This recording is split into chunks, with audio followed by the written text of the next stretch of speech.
Jadi lelah, males, dan bosan. Ini agak blok ini. Agak sulit mengatasinya kecuali kita sendiri yang mendorong diri kita untuk bangkit. Ini penyakit-penyakit yang harus kalian hindari kalau ingin damai. Akal budi itu adalah kemungkinan dari manusia. Kemungkinan tentang apa yang ia bisa. Tentu manusia bisa menjadi rasional, tapi tidak niscaya. Ia tetap mempunyai kemungkinan yang lain. Dan kita ketahui bahwa kemungkinan lain itu adalah kekerasan. Berarti hidup ini pilihan, kamu ingin hidup rasional atau tidak rasional. Yang tidak rasional itu pasti kekerasan.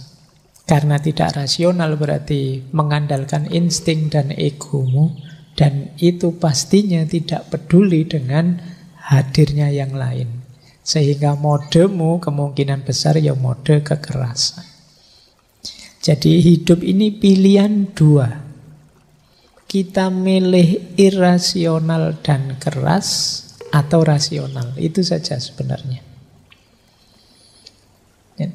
Ini menarik. Irasional selalu digandengkan oleh beliau dengan keras. Jadi menjadi keras dan irasional. Cirinya insting, hawa nafsu, egoisme. Jadi pokoknya tidak menenggang rasanya orang lain. Kemudian mengikuti ambisi hawa nafsunya saja dan egois. Ini cirinya itu pasti berarti kita hidup tidak rasional. Pak, tapi saya itu egois tapi rasional, Pak. Kata beliau, tidak mungkin. Tidak ono egois kok rasional itu. Loh, egois saya itu pas kebetulan. Isinya yang rasional-rasional. Yang tidak egois itu berarti orang tidak mempertimbangkan perspektif, keinginan, kebutuhan, keadaan orang lain di sekelilingnya. Yang dia pikir dirinya sendiri saja. Mungkin dia membahas atau melihat orang lain, tapi orang lain dia baca, dia atur versi dirinya. Ini yang disebut egois. Meskipun dengan alasan, loh saya tahu yang terbaik untukmu apa. Kadang-kadang kita pakai kalimat sakti ini. Untuk adik kita, mungkin untuk anak kita, aku lebih ngerti yang terbaik. Padahal itu ego kita saja. Apa iya sih itu yang terbaik untuk dia? Apa pernah kamu tanya dia? Apa pernah kamu gali? Apa keinginannya, apa ambisinya, apa sudut pandangnya? Kalau belum pernah mempertimbangkan apa yang jadi pikiran orang di sekeliling kita, ya kita tidak bisa menyebut tahu yang dia inginkan. Jadi ini namanya hidup yang irasional. Dan itu pasti kekerasan. Tidak mungkin tidak. Lawannya hidup rasional. Jadi hidup terjemahan letternya sih masuk akal. Tapi masuk akal di sini berarti terbuka untuk berdialog. Terbuka untuk saling memberi masukan, saling memahami dan memahamkan. Intinya orang bijaksana itu orang yang bisa memilih cara-cara yang rasional dan damai dalam hidup bersama. Jadi menemukan titik ini loh, pilihan perilaku, sikap, pikiran yang melahirkan perdamaian. Orang yang bisa menemukan ini, inilah dia orang bijaksana. Maka kata Erich Weyer, wisdom is not the truth. Wisdom is that which lead to it. Kebijaksanaan itu bukan kebenaran. Tapi kebijaksanaan itu ya segala yang membawa pada kebenaran. Kalau kita bijaksana, pasti itu benar. Seperti pernah saya sampaikan. Tapi benar saja belum tentu bijaksana. Berarti Kalau kita melakukan hal-hal yang bijaksana, itulah nanti yang akan membawa kita pada kebenaran. Tapi kalau pilihan-pilihan kita tidak bijaksana, ya kemungkinan kesimpulan kita, temuan kita, kebenaran yang kita peroleh juga tidak pas. Jadi kebalikannya, justru ketika kita bijaksana, maka kita akan sampai pada kebenaran. Baik, ya di samping kebijaksanaan itu ternyata ya tidak pernah tuntas dan tidak pernah final. Selalu kita harus refleksi ulang. Karena yang bijaksana saat ini bisa saja berbeda besoknya. Nah, ini loh alasan beliau, kenapa sih filsafat harus jadi jalan perdamaian yang secara praktis. Yang pertama apa? Karena filsafat punya manfaat besar, yaitu mendorong orang terbuka, kritis, dialogis. Ini yang dibutuhkan. Jadi filsafat itu kan menawarkan cara berpikir yang luas, terbuka, tidak milih-milih bahan, tidak milih-milih perspektif. Dia modelnya radikal. Radikal itu mendalam, sedalam mungkin. Bahan ini, bahan itu, ayo saja diolah secara kritis, secara mendalam. Itu filsafat. Tadi kan idealnya orang itu untuk bisa hidup damai, dasarnya harus hidup rasional. Untuk bisa hidup rasional, ya dia harus terbuka, harus kritis, dan harus mau berdialektika dengan lingkungan sekelilingnya. Jadi kenapa kok jalan perdamaian itu filsafat? Mentalitinya filosof yang itu terbuka, kritis, dan dialog, inilah yang nanti memudahkan membentuk pandangan damai. Diawali dari berpikir kritis, kemudian dari situ membangun dialog, kerjasama. Dialog saja kan kita kenal memang metodenya Sokrates. Orang tidak menang-menangan mengklaim bahwa yang benar ini. Sokrates itu kan ketika dialog dia sudah tahu kok yang benar yang mana. Tapi kan dia tidak mau menghakimi. Ngajak dialog orang. Sampai orangnya sendiri menyimpulkan, oh iya ya ternyata yang benar memang ini. Ini kelihatannya sederhana tapi resikonya ya besar. Sokrates sampai kemudian dihukum mati, dieksekusi. Gara-gara itu, karena dianggap merusak cara berpikirnya anak muda saat itu. Jadi itulah kenapa jalan damai itu ya filsafat. Contohnya apa? Sokrates. Jadi dialah yang membuka pikiran, membuka kritisisme, dan membiasakan dialog sehingga iklim intelektual terus hidup, tumbuh. Sehingga solusi-solusi untuk hidup lebih damai, tidak sekedar dari perang ke perang terus muncul. Baik, ini tambahan saja. Maka filosof ideal itu humanis, edukatif, dan solider. Solider itu punya solidaritas sosial yang tinggi. Tidak hanya mikir dirinya, tapi juga mikir sesamanya. Edukatif, mencerdaskan. Tidak sekedar apa, kalau bahasa Jawa ini dia memintarkan, tidak minteri. Kalau minteri itu dengan kepandaiannya dia mencari keuntungan. Tapi kalau memintarkan itu membuat orang pinter. Dan humanis. Humanis itu menegakkan nilai-nilai kemanusiaan. Oke. Yang ketiga, tadi baru 2 loh jalannya. Sudah 9:30. Jalan ketiga, untuk bisa mewujudkan perdamaian, selain hidup bijaksana, hidup filosofis, hidup yang bermoral. Jadi hidup bermoral itu kita hidup dengan mempertimbangkan martabat kemanusiaan. Dan ini sebenarnya sifatnya natural, fitrah. Manusia itu paham dan rindu dengan hal-hal yang baik. Kita itu kompatibel dengan moral dan tidak cocok dengan perilaku immoral. Buktinya apa? Kita tidak nyaman melihat perilaku immoral. Kita tersentuh, terharu kalau melihat perilaku bermoral. Ada orang misalnya membantu fakir miskin sebanyak itu kan kita tersentuh hati kita. Tapi perilaku-perilaku tidak bermoral membuat kita gelisah. Kok ada ya orang sesadis itu, mengingatkan saja dengan cara dipukuli sampai tewas. Ini kita kan tidak tega. Tidak nyaman kita dengan ketidakbaikan. Karena memang struktur diri kita itu ya diciptakan oleh Allah kompatibel dengan kebaikan, tidak kompatibel dengan keburukan. Moral itu ada beda. Ini seperti yang di depan tadi ya.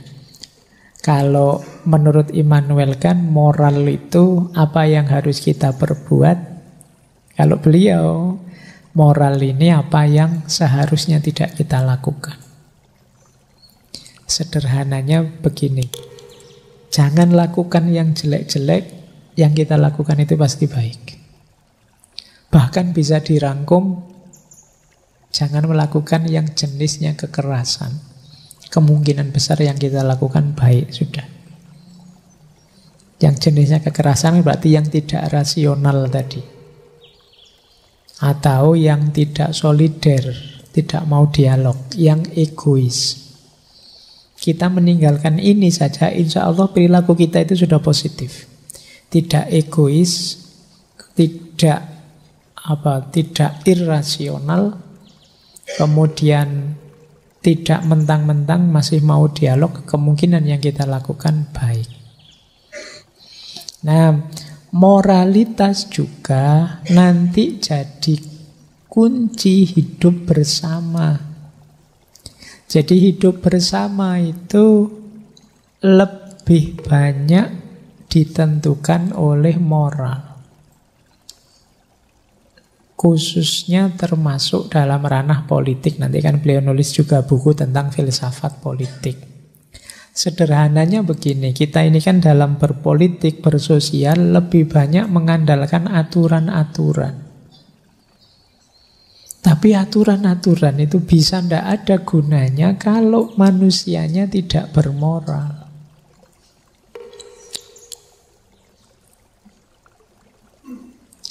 Jadi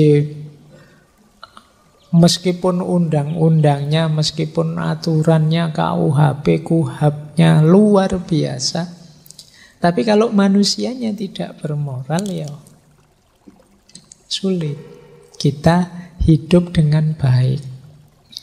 Wong aturan kan gampang disiasatinya. Wong manusia itu kan iso wae wis menyiasati apa kan bisa saja. Dilarang ini itu ya masih bisa menghindar, masih bisa ngatur. Jadi kuncinya tidak di aturan.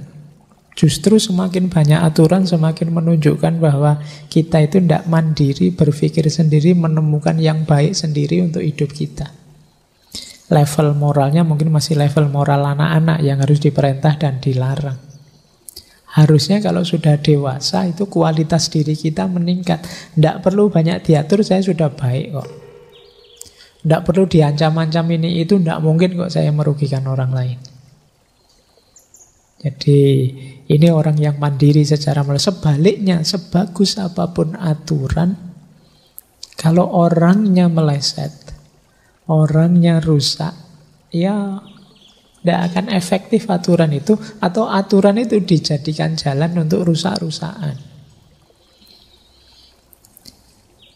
Berarti untuk bisa hidup damai kuncinya orangnya yang bermoral. Kalau kita tidak bisa menegakkan nilai moral, menghidupkan nilai moral ya sulit. Kita untuk menghidupkan perdamaian, meskipun kita atur-atur, nanti setelah ini begini ya, kalau sedang begini harusnya begini, sampai detail gitu seorang bisa mensiasati.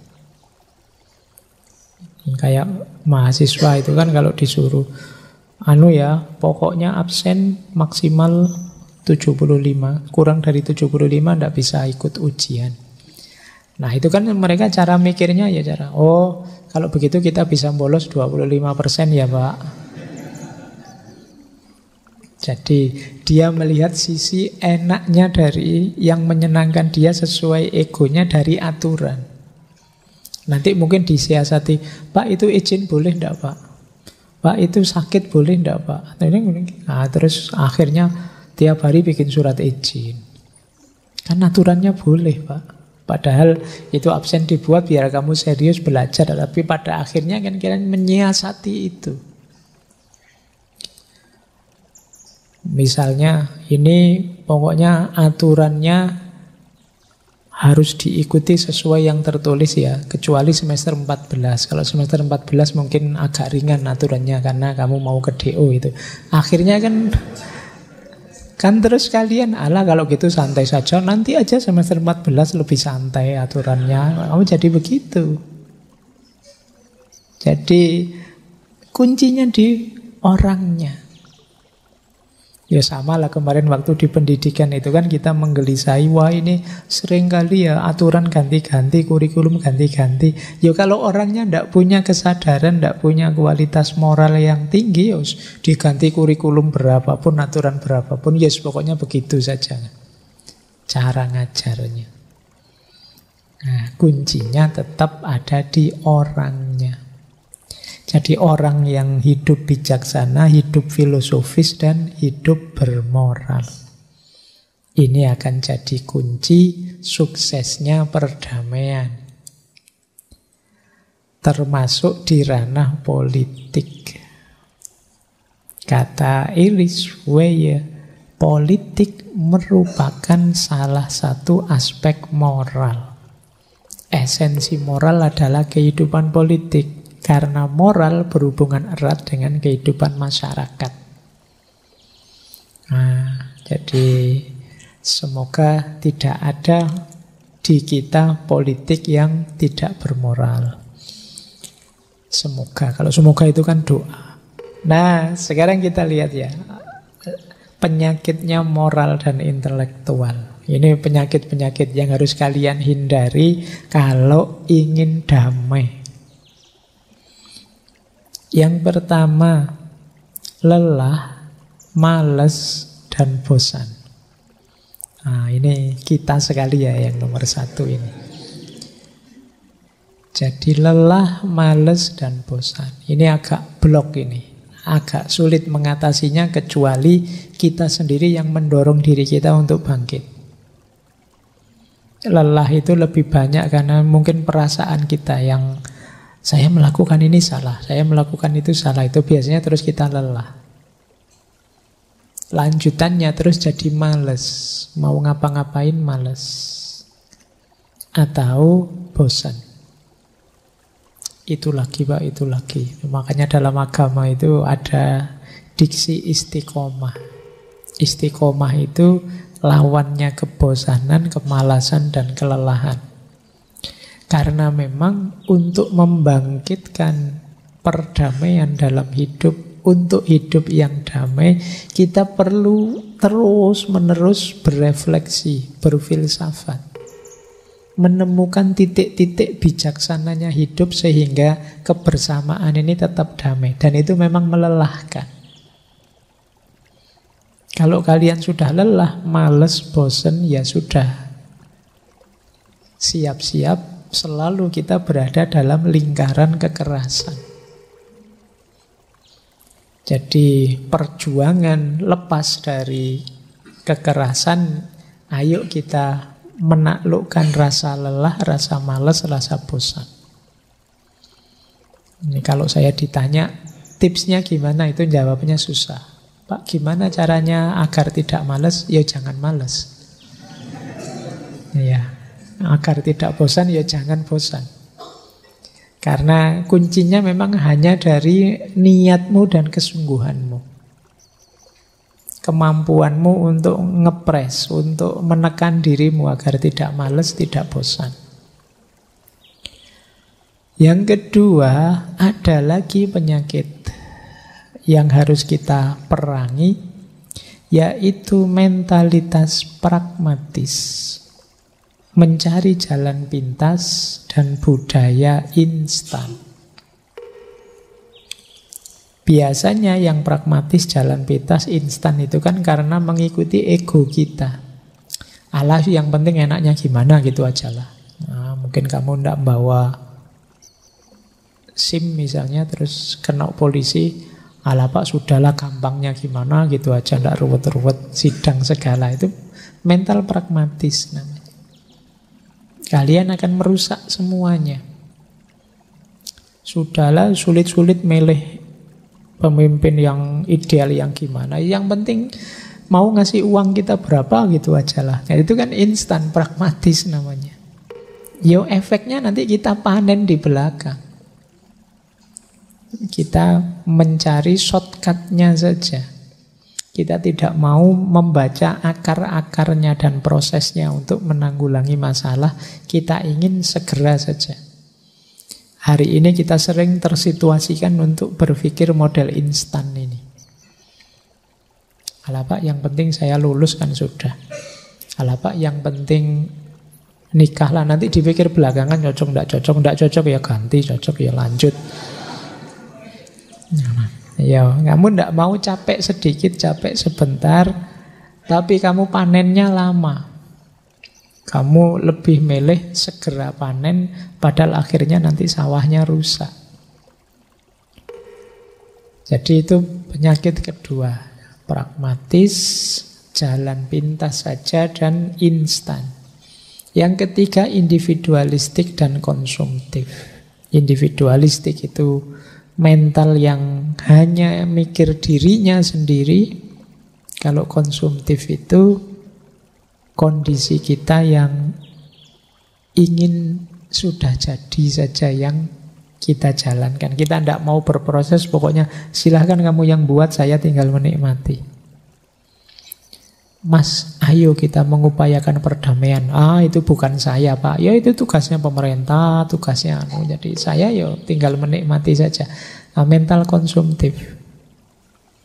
Wah ini jalanan macet ini. Bukan urusan saya, yang urusannya jasa marga, urusannya pemerintah, bukan saya. Kita tidak berpikir, iya ya, kira-kira aku bisa memberi kontribusi apa untuk mengurangi kemacetan. Aku bisa memberi kontribusi apa untuk mengurangi konten-konten buruk di medsos. Aku bisa memberi kontribusi apa untuk mengurangi problem ini, problem itu. Kita selama ini berpikirnya konsumtif dalam arti, ya sudah itu bukan tanggung jawab saya, yang lain yang mengerjakan saya tunggu. Akan saya nikmati hasilnya nanti apa. Ya kalau kita mentalnya begini, damainya lama. Itu kan yang bertengkar mereka, yang konflik kan partai ini sama partai itu. Ya semoga damai, bukan urusan saya. Ya kita nyari hasil terakhirnya saja. Kita enggak, kira-kira aku bisa memberi kontribusi apa ya, biar gegeran ini tidak berlanjut, biar konflik yang tidak perlu tidak terjadi. Nah ini cara kita menyikapi persoalan. Jangan individualistik dan jangan konsumtif. Jangan ego, mikir dirinya dan kepentingannya sendiri saja. Dan ayo aktif, tidak hanya menunggu jadinya ideal yang kita mimpikan. Kalau kita ingin perubahan, kata Gandhi kan, kita harus jadi yang pertama kali berubah seperti yang kita inginkan. Kita ingin damai, hidup yang rasional, kita harus jadi orang pertama yang hidup damai secara rasional. Apa yang terjadi dan bagaimana mengembangkan budaya damai. Sejak awal tadi yang pertama, kenapa lahir kekerasan? Karena manusia lebih memilih hakikat dirinya yang irasional, tidak yang rasional. Jadi manusia milih sisi irasional dirinya. Apa wujudnya milih sisi irasional itu? Dia dikendalikan oleh insting ego. ego dan nafsunya. Jadi berarti akal dan budinya tidak kepakai. Egoismenya yang mengemuka. Hasrat dan nafsunya yang dikedepankan. Ketika sudah milih kodrat irasional ini, biasanya kemudian karena dia ego menganggap dirinya paling benar. Yang terjadi apa? Totalisasi. Totalisasi itu memaksakan agar pandangannya, cita-cita, keinginannya diterima oleh semua orang.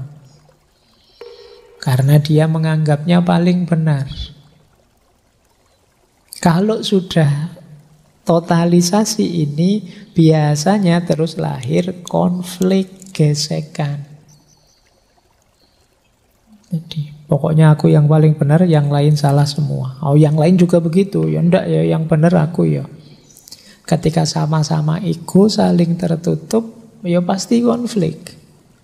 Dan suasana konflik itu memudahkan lahirnya kekerasan.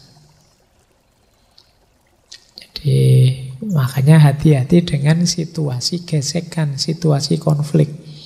Apalagi ini menjelang tahun keramat itu kan, tahun depan.